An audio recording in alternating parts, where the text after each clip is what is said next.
So hello guys, आज हम करने वाले हैं एडवांस टैक्स का एक बहुत ही ज़्यादा अच्छा क्वेश्चन जो कि एग्ज़ाम में पूछा जा सकता है, क्योंकि इसमें थोड़ा सा टफनेस लेवल है जो कि मैं आपको बताऊंगी कि कहाँ पे आपको कैसे सॉल्व करना है। जो लॉन्ग टर्म कैपिटल गेन का जो मेन इंपॉर्टेंट पार्ट आता है एडवांस टैक्स में, जो कि सर घुमा के रख देता है, तो मैं आज वही आपको बताने वाली कि वो कैसे होगा। सबसे पहले तो एडवांस टैक्स का वो सुन लो आप। एडवांस टैक्स 15% लगता है। कब? 15 जून को। फिर लगता है 15 सितंबर को। फिर लगता है 15 दिसंबर को। फिर लगता है 15 मार्च को। तो इस तरीके से एडवांस टैक्स पे होता है। तो कितना परसेंट होता है? 15%, 45%, 75%, 100%। लेकिन एक्चुअल में कितना होता है? 15, 30, 30 एंड 25। क्योंकि हम इसमें माइनस करते जाते हैं। जैसे 45 है तो उसमें माइनस करते हैं 15, तो आ गया 30। 75 है तो उसमें 45 माइनस करेंगे तो आएगा 30। 100 में 75 माइनस करेंगे तो आएगा 25। तो ये एक्चुअल रहता है जो कि अपन को कैलकुलेट करना रहता है। एक बहुत ही अच्छा क्वेश्चन है ये, तो इसे सॉल्व करते हैं।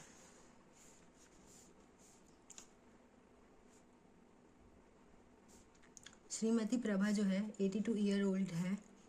फॉलोइंग टैक्सेबल इनकम दी हुई है। बिजनेस से दी हुई है, लॉन्ग टर्म कैपिटल से दी हुई है, इंटरेस्ट से दी हुई है, डिविडेंड से दी हुई है। ठीक। और नीचे भी कुछ इन्फॉर्मेशन दी हुई है। प्रीमियम पे किया है उन्होंने 25,000। पीपीएफ है ये 70,000। रिलीफ हुआ है, डोनेट किया मतलब। और हेल्थ इंश्योरेंस भी पे किया है 2,000 बाय कैश। तो कंप्यूटेशन ऑफ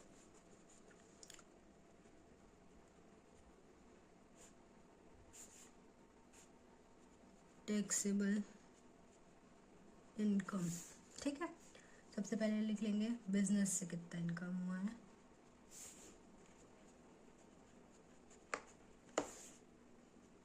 $11,97,000। उसके बाद लिखेंगे कैपिटल गेन से कितना हुआ है, लॉन्ग टर्म।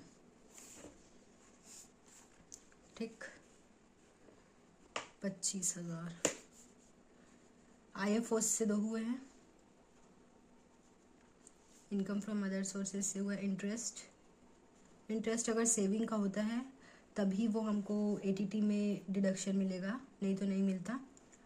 डिविडेंड, ठीक, 26,000। डिविडेंड पहले एग्जाम्प्ट होता था, लेकिन अब पूरा डिविडेंड कहीं का भी हो, डोमेस्टिक हो फॉरेन हो, फर्क नहीं पड़ता। ठीक है, यहाँ पे आ गया तुम्हारा क्रॉस टोटल इनकम।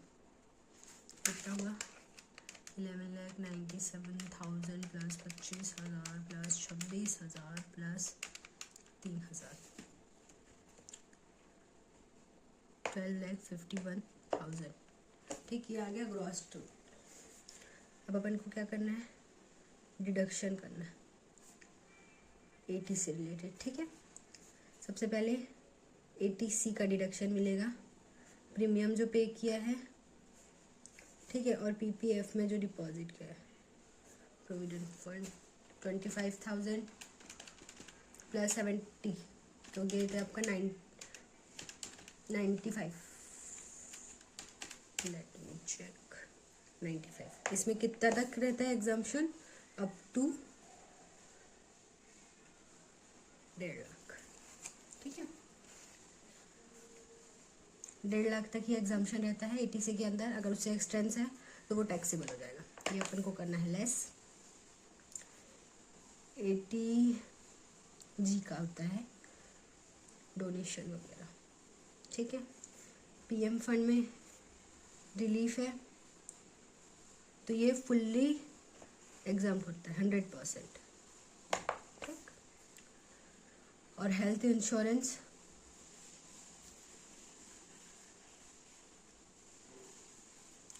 ये इसको एग्जाम्पशन नहीं मिलेगा क्योंकि ये कैश में पे हुआ है।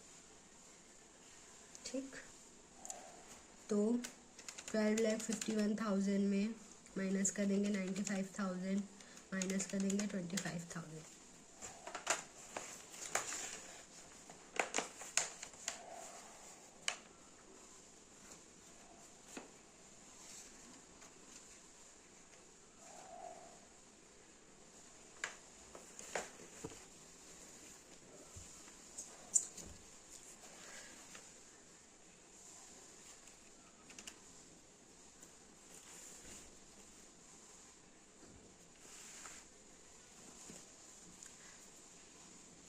देखो हेल्थ एंड इंश्योरेंस का हो गया हमारा, क्योंकि ये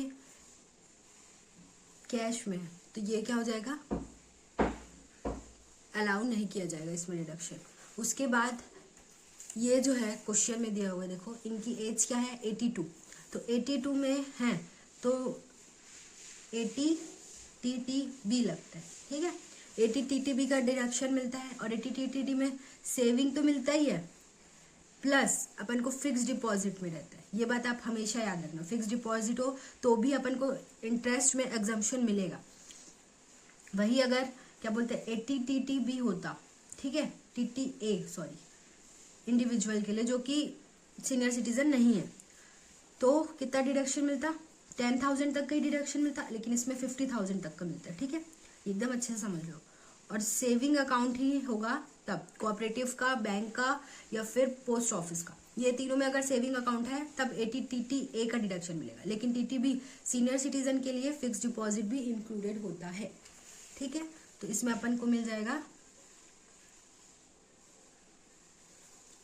80 TTB का डिडक्शन कितना है, 26,000।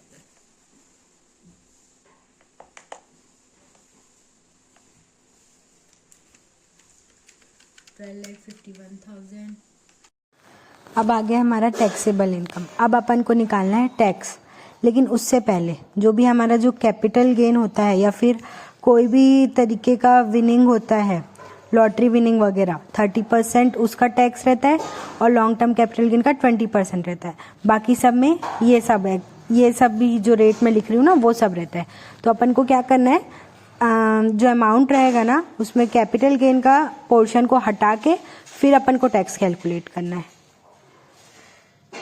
ठीक है। और उसके बाद कैपिटल गेन को ऐड करना है, जो भी आया 20% कैपिटल गेन का ऐड करना है। उसके बाद अपन को सरचार्ज ऐड करना होता है।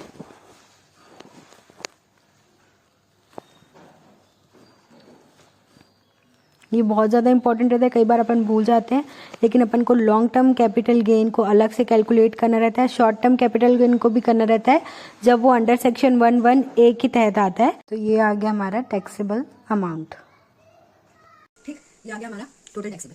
लेकिन ये देखो क्वेश्चन क्या बोल रहे हैं कि जो क्वेश्चन क्या बोल रहे हैं, जो capital gain, long term capital gain है वो 10 अक्टूबर को हमने सेल किया। सेल किया मतलब देखो, सेल किया मतलब 10 अक्टूबर, 10 अक्टूबर किसमें आएगा, इसमें आएगा, ठीक, इसमें नहीं आएगा, इसमें नहीं आएगा। जब इसमें आएगा ही नहीं तो फिर जब कैपिटल गेन का कैलकुलेशन किया उसमें हम क्यों लेंगे, समझ लो बात को।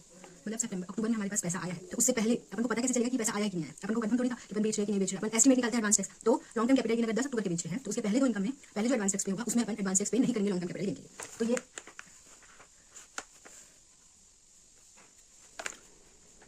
5,000 माइनस हो जाएगा, ठीक है।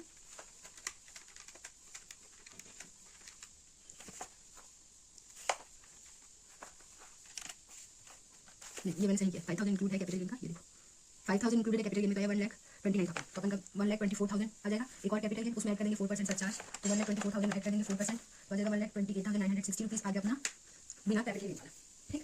तो जो अपन पहला परसेंट का मैंने आपको बताया 15%, 30%, तो ये दोनों में इससे कैलकुलेशन होगा। फिर जो बाकी रिमेनिंग है उसमें किसका कैलकुलेशन होगा, इसका। बहुत ईजी, अगर एक बार आपने अच्छे से समझ लिया ना तो कोई दिक्कत नहीं होगी। 15% पहले देखिए 6,000 में 45%, इसको इससे माइनस करेंगे ना 15%, तो आ गया 193,444। अब 45% करेंगे तो आएगा, देखो कितना है 58,032 रुपीज़। इसमें से माइनस करेंगे हम, लेकिन यहाँ पे मैं नोट कर लेती हूँ ताकि अपन को नेक्स्ट कैलकुलेशन में काम है। इसमें से माइनस करेंगे 19,344, तो कितना आ गया 38,688, ठीक। अब इसमें अब अक्टूबर में अपने पास आ गया है कैपिटल गेन, तो इसका कितना 75%, 134,160 का 75% करेंगे तो आ जाएगा 1,620 आ गया। उसमें से माइनस करेंगे अपन 58,32, तो कितना आ गया 42,588। अब क्या हो जाएगा 134,160 का 100% हो जाएगा। 100% इसको माइनस करेंगे, 134,160 माइनस करेंगे 1,00620, तो कितना आएगा 33,540। देखो ऐसा होगा इसका कैलकुलेशन। सबसे ज़्यादा इंपॉर्टेंट है हमारे लिए ये, क्योंकि अगर हम ये नहीं निकाल पाएंगे तो हमारा बहुत दिक्कत होगा। ये 2 अलग कैलकुलेशन, ये 2 अलग कैलकुलेशन होगा।